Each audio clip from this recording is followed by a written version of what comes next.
Chairman joint chiefs of staff committee general Sahir Shamshad Mirza ने कहा, मुस्तकबिल में पाकिस्तान और भारत के दरमियान कशीदगी के इम्कान को रद्द नहीं कर सकते। दोनों ममालिक के दरमियान अभी कुछ नहीं हो रहा। पाकिस्तान और भारत तकरीबन पहले की सूरत हाल पर वापस आ रहे हैं। दोनों ममालिक सरहद पर अफवाज की तादाद में कमी ला रहे हैं। रॉयटर्स के इंटरव्यू में कहा, पहले हमारी कशीदगी मुतनाज़ इलाके तक महदूद रहती थी। इस बार कशीदगी बैनुल अक़वामी सरहद तक पहुँच गई थी। ये एक जारहाना कशीदगी थी जिसकी शिद्दत को अब कम कर दिया गया है। भारत ने सिंतास मुआहदा एक तरफा मुअत्तल किया। पाकिस्तान ज़राई मुल्क है, मुआहदे की मुअत्तली खतरनाक है। पाकिस्तान अपने हिस्से के पानी पर कोई समझौता नहीं करेगा। वज़ीर आज़म शहबाज शरीफ का दुशंबे में आलमी प्लेटफॉर्म से भारत को वाज़ेह पैगाम। ग्लेशियर तहफ़्फ़ुज़ कॉन्फ्रेंस से खिताब में कहा, भारत का सिंतास मुआहदे की एक तरफा मुअत्तली का फैसला काबिल मुज़म्मत है। सियासी मकासद के लिए लाखों जानें यरगमाल नहीं बनाई जा सकती। पाकिस्तान कभी इस चीज़ की इजाज़त नहीं देगा। भारत को किसी सूरत रेड लाइन क्रॉस नहीं करने देंगे। इस्लामाबाद के थाना रमना में जलाओ घिराव केस में पीटीआई के 11 मुल्जिमान के खिलाफ 15 साल और 4 माह कैद की सज़ा। पीटीआई एमएनए अब्दुल लतीफ़ और साबिक एमपीए वज़ीर ज़ादा कैलाशी शामिल। पुलिस ने फैसले के बाद अदालत में मौजूद 4 मुल्जिमान मोहम्मद अकरम, मीरा खान, शाहजेब, सुहेल खान को तहवील में ले लिया। अदालत ने गैर हाजिर मुल्जिमान के वारंट गिरफ्तारी जारी कर दिए। इंसदाद दहशतगर्दी अदालत इस्लामाबाद ने फैसले में कहा, मुल्जिमान ने थाना रमना पर हमला किया और फायरिंग की और पथराव किया। पुलिस वालों को मारने की कोशिश की। वज़ीर आला पंजाब मरियम नवाज ने कहा, पाकिस्तान की सलामती हमारी रेड लाइन है। कुछ लोगों ने वर्दी को जलाया और वर्दी ने मुल्क की हिफाजत की। जो फितना फसाद वालों को कहने में आया आज जेल में कैद है। अपने बच्चे बाहर और लोगों के बच्चों से मुल्क का नुकसान कराया गया। जो नफरत के बीज बोता है वो कौम का दुश्मन है। आपके लिए फिक्रमंद रहने वाला ही आपके साथ मुखलिस है।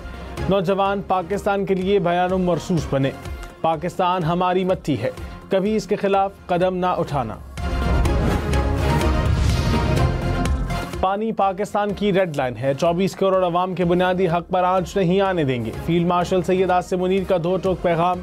कहा, पाकिस्तान कभी भी हिंदुस्तान की इजारादारी कबूल नहीं करेगा। हिंदुस्तान जान ले कि पाकिस्तान कश्मीर को कभी नहीं छोड़ेगा। कश्मीर का कोई भी सौदा मुमकिन नहीं। कभी भी कश्मीर को नहीं भूल सकते। हिंदुस्तान ने कई दिहाइयों से मसला कश्मीर को दबाने की कोशिश की मगर वो नाकाम हो चुका। अब ये मुमकिन नहीं रहा। मार्का हक में अल्लाह ताला ने हर तरह से पाकिस्तान की मदद की। मार्का हक इस बात का सबूत है कि पूरी कौम आहनी दीवार बन जाए तो दुनिया की कोई ताकत उसे गिरा नहीं सकती। पाकिस्तान का भारतीय इश्तियाल अंगेजी और सिंतास मुआहदे की मुअत्तली के फैसले पर आलमी बरादरी से नोटिस लेने का मुतालबा। वज़ीर ख़ारजा इसहाक़ डार ने बैनुल अक़वामी तंजीम बराए सालसी के क़याम के मौके पर मसला कश्मीर उठाया।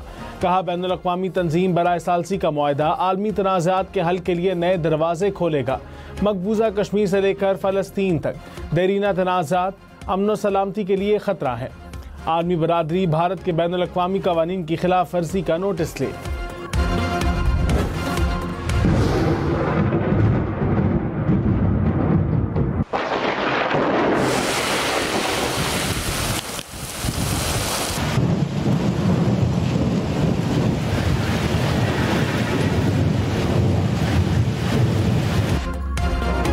रावलपिंडी और इस्लामाबाद वाले आज फिर होशियार। आज भी आंधी और तूफान के साथ बारिश का इम्कान।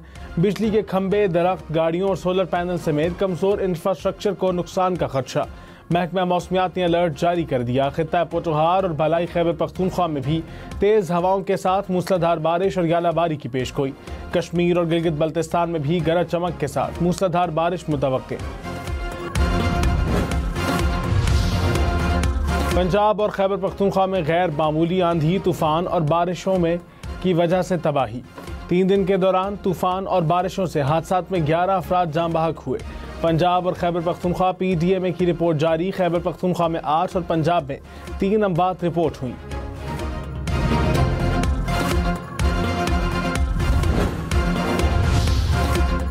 मानसून सीजन में मामूल से ज्यादा बारिशों का इम्कान। सिंध, पंजाब और KP में सैलाब का खदशा।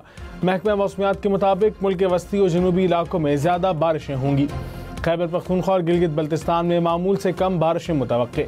मुल्क भर में दर्जा हरारत मामूल से ज़्यादा रहेगा। मुल्क के बड़े शहरों में अर्बन फ्लडिंग का भी खदशा।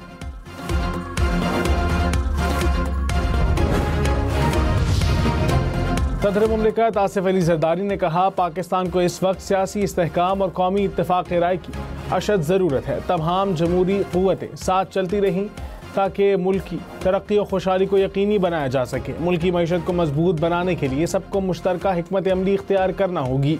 सदर मुमलिकत से गवर्नर हाउस लाहौर में साबिक वज़ीर आज़म राजा परवेज़ अशरफ की क़यादत में वफ़द की मुलाकात। मुल्क की सियासी और मुआशी सूरत हाल, आइंदा बजट और पार्लिमानी उमूर पर तफसीली तबादला ख्याल। वफाकी बजट शेड्यूल के मुताबिक 10 जून को ही पेश किया जाएगा। सेक्रेटरी खजाना ने वाज़े कर दिया, इक़्तिसादी काउंसिल का इजलास रीशेड्यूल किया जा सकता है, ताहम वो इस बारे में वसूख से कुछ नहीं कह सकते, मगर बजट 10 जून को ही पेश होगा। पेट्रोल और बिजली ये ताजरों को मारती है, उसको एक अच्छे पॉइंट पे लेके आए, नीचे लेके आए तो इंशाल्लाह ताला ताजरों खुशहाल भी होगा। जो इंपोर्ट के ऊपर दूसरी चीज़ों पे जो टैक्सेस इन्होंने दिए हैं, ड्यूटीज़ जो इतनी हाई लेवल पे की हुई है, उसके अंदर रिलीफ दें लोगों को। बिजली के बिलों में जब तक कमी नहीं की जाएगी, हमारी सनद बिल्कुल ठीक नहीं हो सकती। ये जो बजट आगे आने वाले दिनों में आ रहा है, इसमें गवर्नमेंट जो है वो ज़्यादा से ज़्यादा इलेक्ट्रॉनिक सेक्टर के ऊपर जो हमारी फील्ड है, इसके अंदर लोगों को रियायत देगी। बजट में कितना बोझ पड़ेगा और क्या रिलीफ मिलेगा? लाहौर की ताजिर बरादरी ने टैक्सों और ड्यूटीज़ में कमी के लिए हुकूमत से आस लगा ली। बिजली और पेट्रोल की कीमतों में कमी समेत कारोबार